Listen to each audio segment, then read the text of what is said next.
Hey guys, welcome to my Christian podcast channel called #CreateYourEarthLife.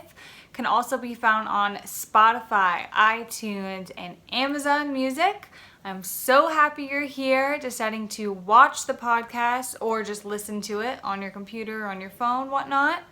Today we have a very special guest. Her name is Annie Lobert, and she was sex trafficked for 10 years. And then Jesus saved her, and she tells her whole story on here, and she talks about how we can help others that are being sex trafficked.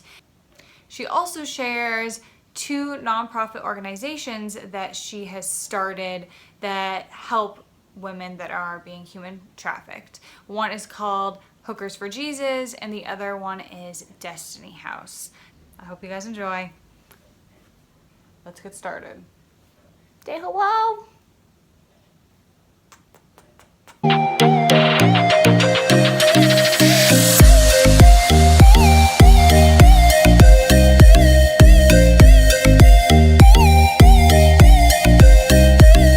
Well, I'm Annie Lobert, and I am the founder of Hookers for Jesus and the Destiny House. And I've been doing trafficking work because I'm formerly trafficked myself for the past 17 years.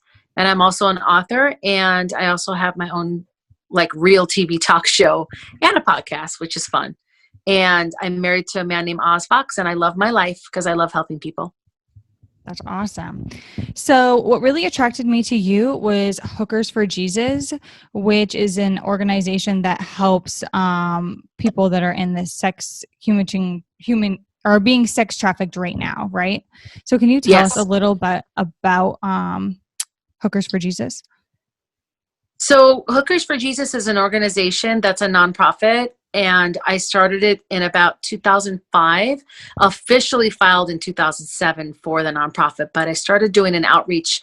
I live in Las Vegas, and outreach, what I mean by that is I went on the strip, the Las Vegas strip, because I used to be a call girl that was sex trafficked, and I had 2 different pimps. So when I got radically transformed by Jesus on August 2nd, 2003, I started, of course, healing, and I was so happy, and all the dots of my life that were just thrown upside down and hurricaned out and tornadoed out and stormed out were all connected, and everything made sense. And so I figured that, man, if I could have this much clarity and peace in my life and finally feel like I'm going to be okay, my friends need to know about this. This is incredible. So that's when I started doing outreach. And what I mean by that is I was going down to the casinos, sitting at the bars, going up and down the elevators where ladies were going to turn tricks, which they were selling their bodies, and most of my friends had traffickers. They all had pimps. So I was there to give them my number, to tell them, hey, listen, I got out of this, and I believe if you leave your trafficker and leave your situation, you're going to heal, and you're going to get out of it too. And your life is going to be 100, 200% better. So that was my whole meaning of starting it, because I really wanted to share the love and the peace and the fulfillment and wholeness that I was experiencing as a woman, because I had never felt that peace before in my life. When Jesus finally, realized that, I finally realized Jesus was the center of my life. That's when everything changed. And that was August 2nd, 2003. Now, I knew Jesus before. I literally went to Sunday school. I was a Lutheran. I was confirmed a Lutheran when I was 13 or 14. But I didn't have that very one-on-one, personal, friendship, trust, conversation with him like I had the day on August 2nd, 2003 when I overdosed. So some people, I don't like to use Christianese, and that's the language of Christians. Sometimes they all say the same things. They puppet each other. It's kind of disgusting sometimes, because it's dude, can you think of something better to say than that? It sounds so rehearsed. In other words, a relationship, a one-on-one relationship with Jesus. That's I hear a lot of people say that, but that's what it was. if I could describe it, it was literally like I found a piece of me that was missing, and it was him. It was Christ and his love and his forgiveness and redemption and his newness of life and his peace and his strength and the faith he put inside of me and the wisdom. Oh my gosh, the wisdom of God just downloaded. Anyway, this is a long answer for your question. But so yeah, hookersforjesus.net. That's our website. It means fish hook. It means fish net. So it's based on Matthew 4:19. I will teach you how to fish for people. The first 4 disciples were fishermen. So why wouldn't I name it that? And besides, when I was in the game, and that's what a lot of ladies call it, my trafficker would call me a hoe. Men would call me a whore, a slut, a bee. I mean, you can fill in the blank. And the police officers, same thing. And so I decided to slap the devil, Satan, back in his face with a smackdown called Hookers for Jesus. I love Y'all that. want to call me a hooker? Let's freaking go. Okay. Y'all call me a hoe? Let's bring it on then. Then I'm a hoe for Jesus. Okay. But it literally doesn't mean like whore. It literally means fish hook, right? Hookers for Jesus. So it's a clean name. I basically clean the name up, right? I mean, here's the thing. Hooker's original meaning, as far as prostitution and trafficking, it goes so far back. Like, they blame it on the general Mr. Hooker. They blame it. There's this really like story that I found on the internet that I cannot find anywhere, but I swear I'm going to find it again one day. But there was this street in New York with the girls would walk, the ladies that were working, the ladies that were being trafficked, because most women that are selling themselves, or I should say boys, girls, could be transgender, it could be males, right? Mm-hmm. Dressed as women or vice versa, whatever. They are being trafficked. A lot of them are being controlled by someone taking their money, controlling their every move, and using romance and love to control them, puppeteering them, right? Mm-hmm. Or food and the need for protection, whatever else it would be while they're working, to make them feel like they're worth something, right? Because when you're selling yourselves, honestly, to be real with you, you really don't have a great opinion of yourself. Some ladies will lie and tell you, this gives me confidence. Well, it gave me confidence too in the beginning, till I really looked in the mirror and realized, yo, girl, you shouldn't be letting all these people touch you like that, because it made me feel some type of way. Mm-hmm. I'm telling you, Janessa, it made me feel like I was dirty. But after you let it happen so many times, you totally like push that feeling away. Like you make yourself feel strong, empowered. I'm a sex goddess, and I'm this, and I'm that, and I'm beautiful, and I'm a woman, hear me roar. But really, it's just a facade, because inside you're dying. Inside you're trying to compensate. So, Hookers for Jesus is basically slapping the devil in his face, like I said, and it's just taking that name that he meant for harm. So anyway, that street, oh my gosh, I totally went down a rabbit trail. That street that I was talking about in New York City. So the sailors would pull up their boats or whatever, or they get off the boat, and the girls would be waiting for them, because they knew that sailors hadn't had sex for a long time, and they were porting or whatever, and they were, doing their stay or whatever, 2 weeks here, 4 days there, when they used to, because they're sailors, right? So there was this one part of the street that it was shaped like a hook. So they started calling them hookers. Oh, okay. Makes sense, right? Oh, yeah. Let me blow your mind on this one. Ready? So I looked up the name Hooker, and even though this was years later, and this one name popped up, it's Hoeker, I believe, Hooker, and it's from Holland, and it's a boat. It's a clipper boat, and it's a fishing boat, and it's literally like, I don't know if it's the same size as the ships in Galilee when Jesus was with the disciples on the stormy waters, and telling them to throw their nets down. There's a big haul you can catch, right? But the clipper boat is a fishing boat. So I say to a lot of people when they say, well, why do you call it Hookers for Jesus? Well, I mean, we're literally a boat for people that are drowning in the sex trafficking dark water storm that's happening. And if you want out, we will come haul you out of that water with the hook or a net. Bring it on. We pull you in, and then we take that rowboat and we row it to the shore, and we get you to safety, and we give you food, clothing, mental health, you know, animal therapy, whatever it takes. We give you of Christ. Obviously, that's one of our main ingredients for what we do. And we help you heal and become whole again.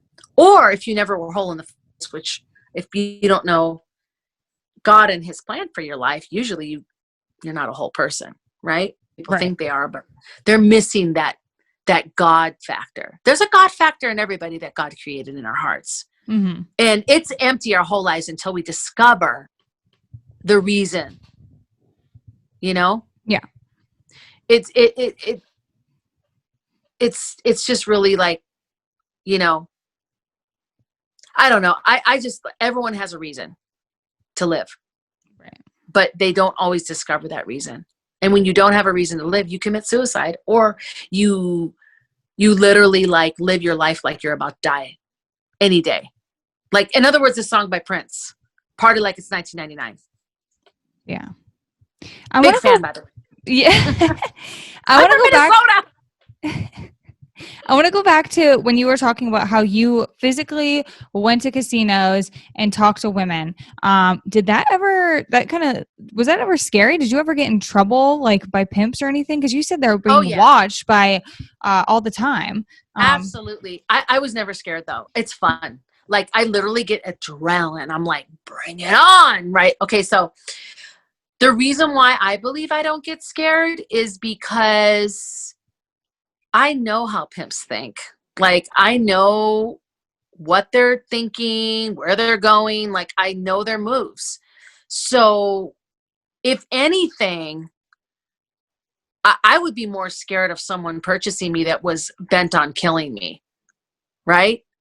A trick, a John, a Mark, that's what we call them. That was, let's say, a serial killer.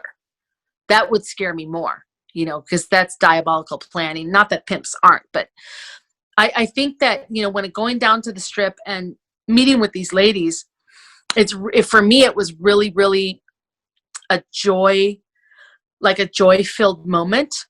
The minute that I see, like, I will see a girl sitting at the bar or going up the elevator or walking down a hallway or walking to her car, and I just know, like, that girl's working. And, you know, that's just a old saying from the past, you know, ladies of the night. Or that girl, I always think now, oh, that girl, she's being trafficked probably. She's trafficking herself, or she's being trafficked. So I'll just walk up to them and tap them on the shoulder, or I'll say, excuse me. And I'll just say right off the bat, hey, I used to be a call girl, and I had a trafficker, a pimp, and I thought I loved him. I thought he loved me. And I just want to let you know that there is so much for you in life that you don't even realize, and that you don't really have to be doing this. And here's my card. If you ever want to get away from your trafficker, if you ever want to be free again, if you really want to put your dreams to good use, because you have dreams, and I know God-given dreams have been put in. And this is just an example of one of the conversations I would have. Or, and if I feel led to even talk like that and start talking about dreams and visions and destinies for each lady, sometimes it's just, hey, you're beautiful. My name's Annie. I just want to let you know that, you know, Easter Sunday's coming up, going to have church. I don't know if you've ever prayed before, but I felt like to ask you, you want to come to church? Hey, by the way, I used to be a working girl. I used to be a stripper. I used to be in the sex industry. And then I do my 30-second story. And they're like this. One time, oh my gosh. Okay, by the way, when I do that, their eyes get so big. And usually I get a really good welcoming and reaction. They're like, oh my gosh, how did you know I was working? Or, wow, thanks for sharing. And I'll give them the gift. I have a gift bag that I give. And every time I give it out, it's never the same. Like, I could literally put chocolates in it one time. I could put a candle in it the other time. I could put a whole makeup kit in it if I wanted to, or a whole Bath and Body Works kit. Or I could put like bling in there, bling jewelry. or anything that I would have liked, right? As a sex industry worker. And I don't even like to say that because I don't like to call sex work because to me it's not work. It's paid rape, basically. But one time this girl, she probably was about 17, real pretty girl, walked out of the club and she had like tattoos, and not every trafficking victim looks the same. So when we say, what do trafficking victims look like? Well, the ones I knew, different. Everybody was different. Some ladies dressed up, some ladies dressed down. Like they're never the same. Like some didn't have tattoos, some did have tattoos, some colored their hair, some didn't wear makeup, some did, wore high heels, some wore tennis shoes. It didn't matter. Like you can't dress up somebody and say that's a trafficking victim. No, you just have to have an eye for it and a gut feeling. So I said to her, hey girl, you're so, this, I have a gift for you. And she said, get out my face, like that. And I was like, whoa. She said, B, I said, get out my face. And I was like, well, just want to let you know that you're loved and God loves you. That was it. And I tried to give her the gift bag. She didn't want it. And that's happened before, different, things like FUB, or sometimes I'll have, victims of trafficking recognize me and say, oh my gosh, you're that girl. Well, they usually say, oh my God, you're that Hookers for Jesus chick. My pimp told me about you. And I'm like, ooh, well, hey, sorry about that, but not so sorry. Here's my card. Or I'll say, save my number or just look us up if you need help. Because usually nobody can really forget that name. It's really, really catchy. So when they need help, they can just Google me and boom, there's the number. Just give me a call and we'll help them in whatever fashion that looks like. And not just with Destiny House, which is what I established, because there was nowhere for the victims of trafficking to go in the very beginning. We were the only agency that was doing this at the time that I knew of. And gosh, we've been doing this for a long time. Whoa. Okay, let me think. 16 years now? 17.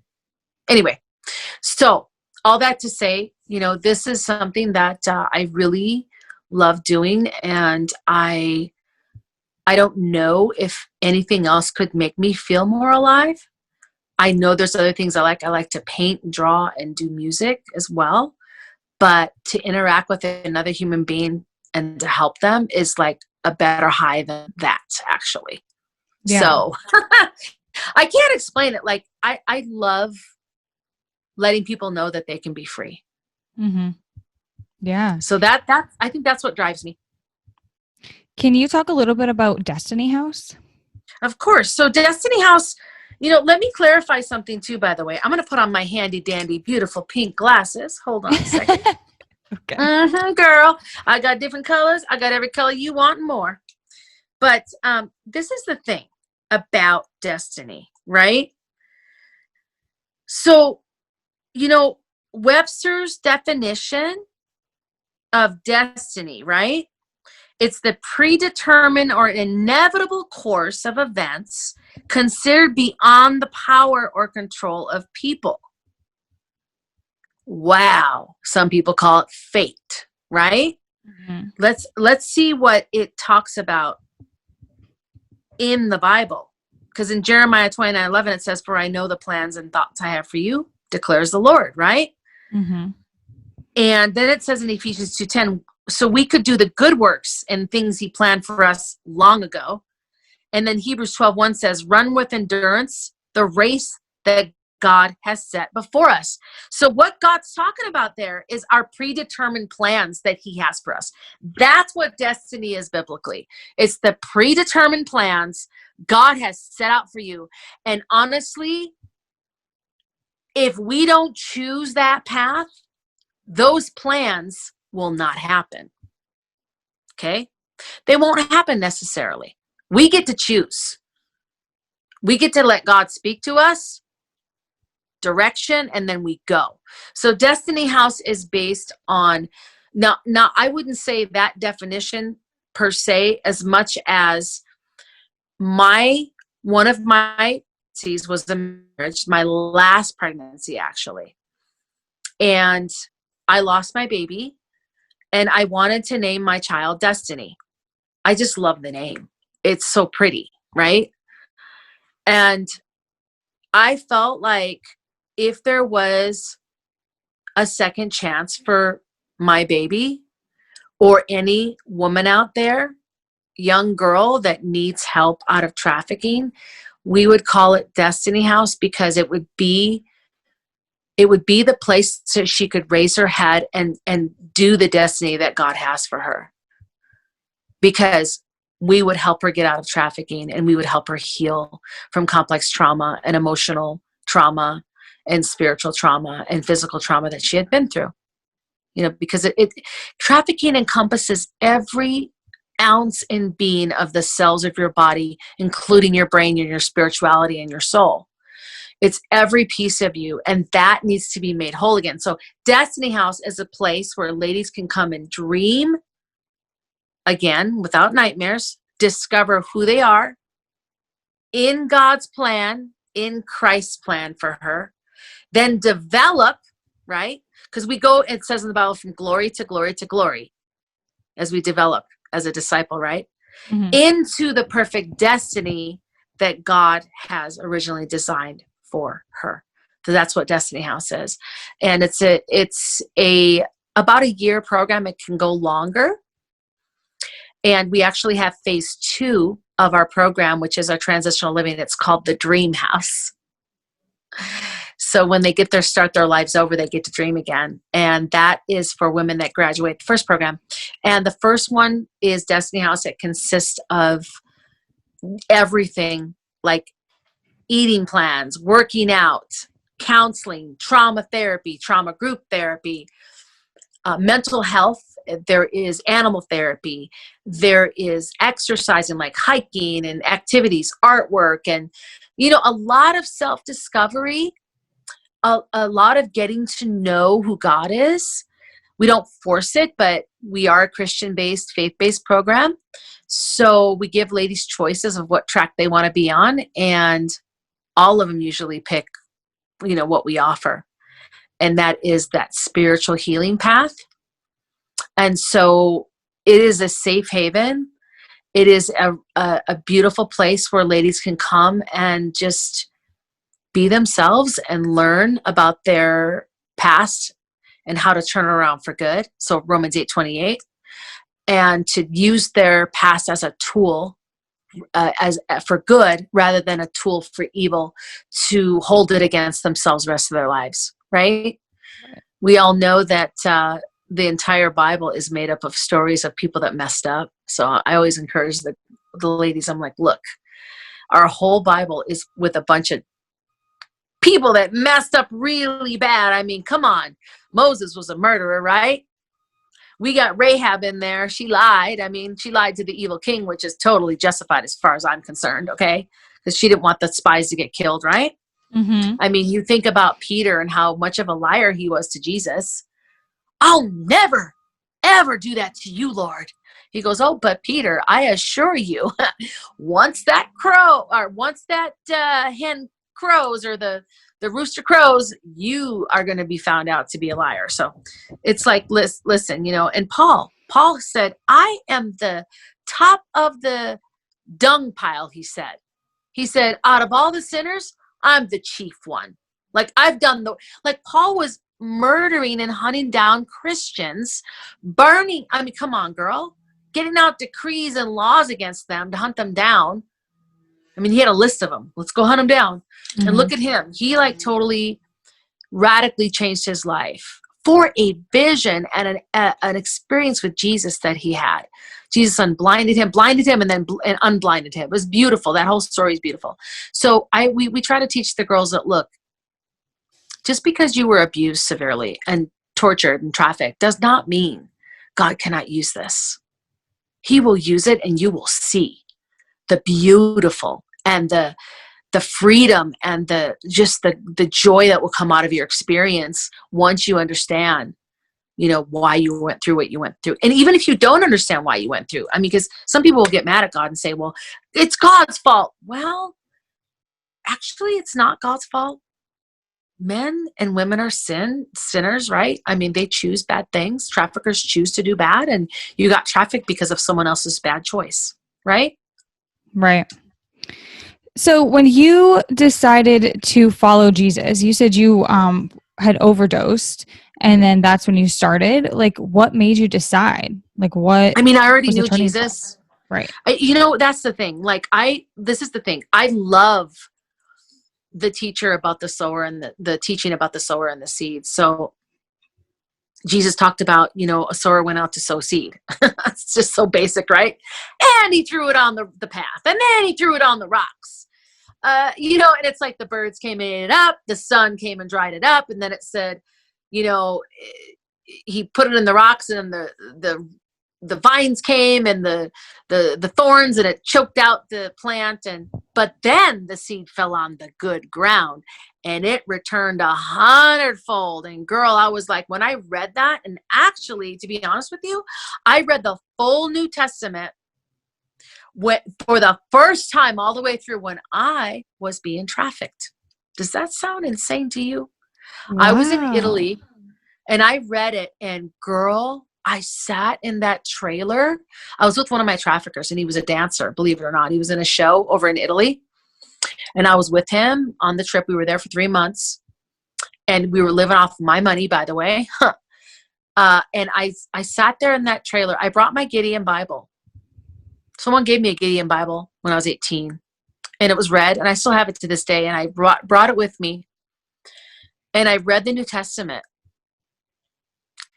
I literally had like 10 pairs of shades taken off my eyes. I read that sower in the seed passage, and I was like, whoa, I've lived every single soil type, and I've never been the seed or the soil that, and a lot of people say, what do you mean by that sower in the seed? So a lot of people don't understand what that means. So Jesus explains it later, but the seed is the word of God, right? And we're the soil. Our heart is the soil, right? Mm-hmm. When your heart is hard, the seed is just going to bounce off, right? When it's like semi-hard and not really fully hard, and maybe it goes in a tiny bit. I mean, Jesus said to himself, you'll get joyful for a little while, but it won't go deep enough, because when you get tested, when your faith is shook, when you feel like your life isn't fair and you can't take it, either we're going to choose the wrong path or the right path. The path of faith and trusting God, or the path of I'm going to trust myself and make it happen. And that's what I did so many more times, Janessa, than I could count. I did that. I chose bad things, right? I love the fact that we have free will. When you have free will, you can make bad things happen, unfortunately, if you don't have the wisdom of God inside your heart. So when I read that story in the Bible, I cried and I cried, because I realized that I was all those types of soil except for the soil that returned 100-fold. And I was like, Lord, I get gardening, by the way. Like, I grew up with gardening, and we had land when I was growing up in Wisconsin. And we grew really big, like corn and radishes, potatoes. I remember kicking off the potato bugs, and we grew a lot of like tomatoes. And so I always had to weed the garden, and I know what it takes to make a plant grow really tall. Like, my dad had this secret sauce, he knew how to fertilize. We had a chicken coop. So girl, the best fertilizer is chicken poo, right? And so it makes things grow. It's crazy. But all that to say, it's like I prayed, and I never forget that, because I prayed in that little trailer, and I said, God, please. I was begging the Lord to get me out of my situation. And even though it didn't happen right away, girl, he got me out of it. But he asked me to be part of that solution. He asked me, if you trust me, I'll get you out. When you hear me say leave, I want you to leave. When you hear me say pack your stuff or stash money, do it. And I did. I started being obedient to that voice in my head, even though I was now remember, fully still a call girl turning tricks, but yet God was speaking to me. You know, I accepted Jesus into my heart when I was a little girl, when I was 4 or 5. I truly believe he never left me. So once Jesus encounters your soul, and even if it's a fleeting moment of a day or 2 or 10 days or 10 months or 10 years, he never leaves you. Like, even if you feel joy just for an hour and all of a sudden you're back to your craziness, you know what? He came inside of you and he is living in you. And so we have to be obedient and activate that voice inside of us by allowing him to reign in our soul. When we don't, I mean, that's that fight between good and evil inside of our conscience. Like, are you going to choose the right thing? Are you going to wake up? Are you going to see the truth from the lie? Are you going to pick me instead of the world? You know, so, I mean, literally that was, I forgot the question you just asked me, by the way. What did you ask me? What did I ask you? I don't know, because I'm going off on rabbit trails today, man. That's okay. I love everything you're saying. I think it has a lot of good information. I think it's very moving. Well, I'm hoping that I'm helping someone out there, because they probably need to hear this. Maybe they're stuck in the industry, or they're thinking about, especially with the COVID, there's so many people getting into the sex industry, girl, online, doing videos, showing their body, having sex online, being paid, as maybe they don't get touched, you know, physically, but through the camera, they're selling themselves. Yeah. That can't be good. Okay. But there is people being trafficked too, as well. You know, they're meeting up with new people that they don't think are traffickers, but they're actually about to traffic them. So it's rampant right now. Yeah. So I have a couple ending questions. Okay. One of them being, what would you say to someone? So you were saying like how police officers and like how people that worked, that are supposed to protect you, or anyone, just really, they may have a hard heart towards people that are in that industry. And I see it as like they need help and maybe they don't realize it. Or some people may just, you know, say, oh, they're a hooker, they're, you know, whatever, call them names. Absolutely. What would you say to them? What kind of information could you give them that, make them realize what's going on? So here's what's really, really crazy is the fact that one of the police officers that I knew, he's on our board of directors now.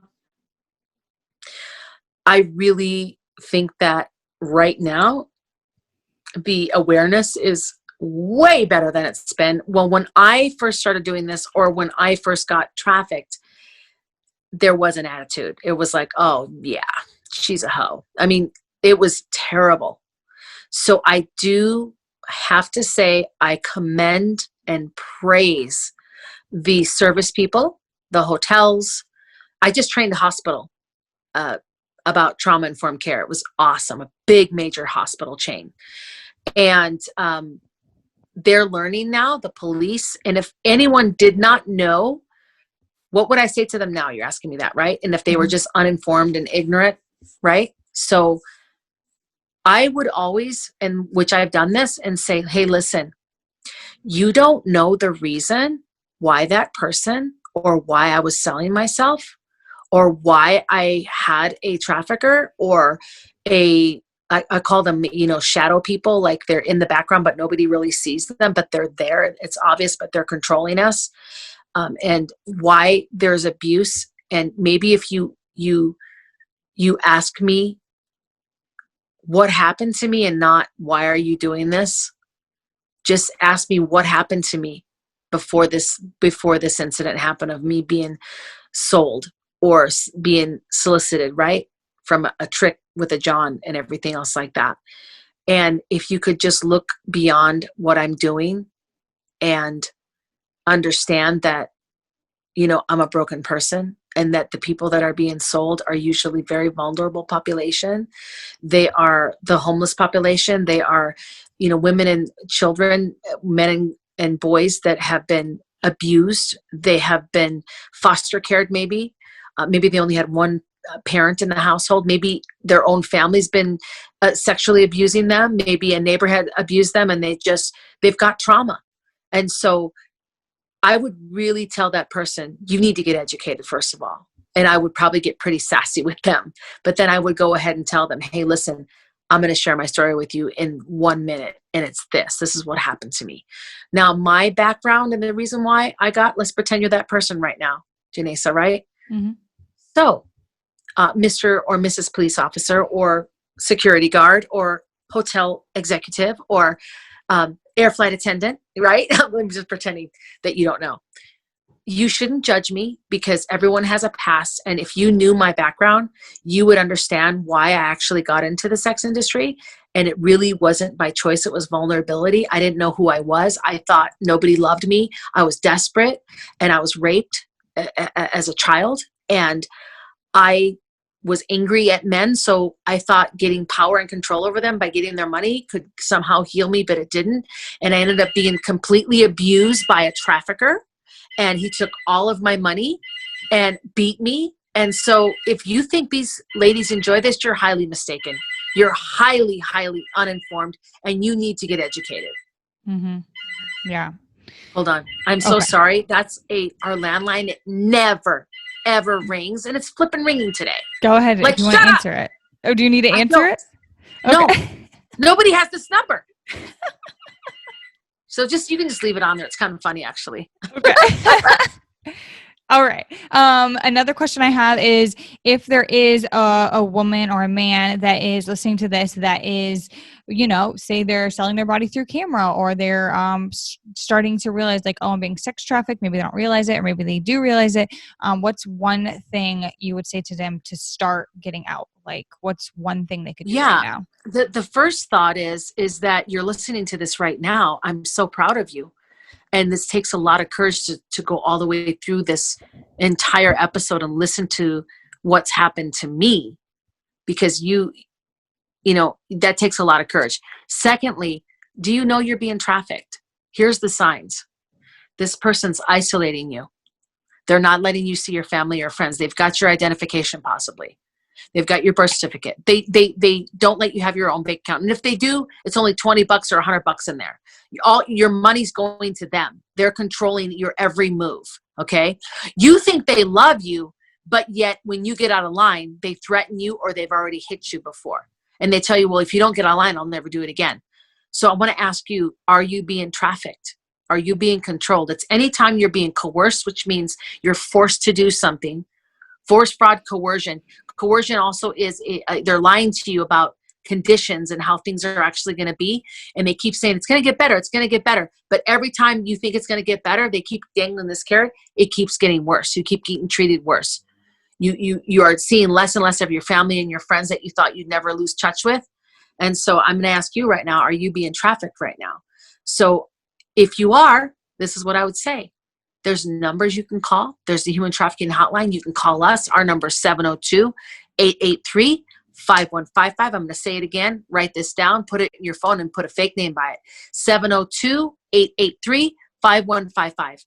Call us, text us. We will help you get resources wherever you're at in the country or the world. And we'll help you get out. But also, the last thing I wanted to say was there's hope for you. This is not the end. You are going to get better. You are going to get out of this, that God has a plan for your life, that Jesus loves you so much more than you can understand or imagine. And he does not desire for you to be used, abused, and discarded and tossed over like a piece of meat or like an old coffee cup in the garbage. He loves you and has a beautiful plan for your life. And it's an awesome plan that you can't even fathom. And if you would just trust, he's going to make a way for you where it seems like there's no way. It's beautiful. And last question, Annie, how can people, it's a 2 question. How can people contribute to Hookers for Jesus and how can people find you?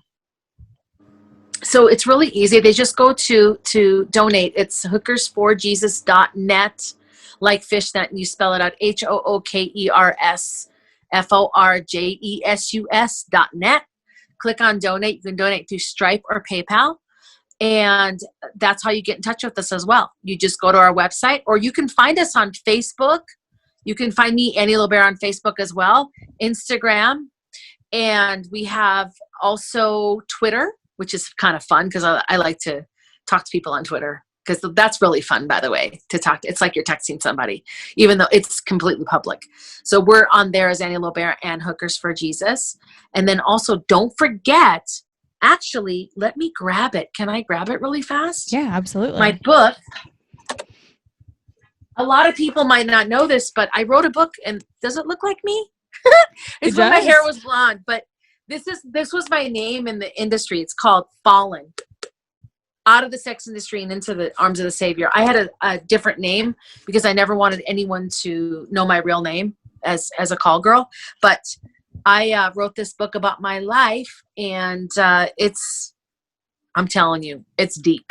Okay. And it'll teach you all about trafficking. This book reads like a movie, basically. A lot of people tell me once they start reading it, they cannot put it down.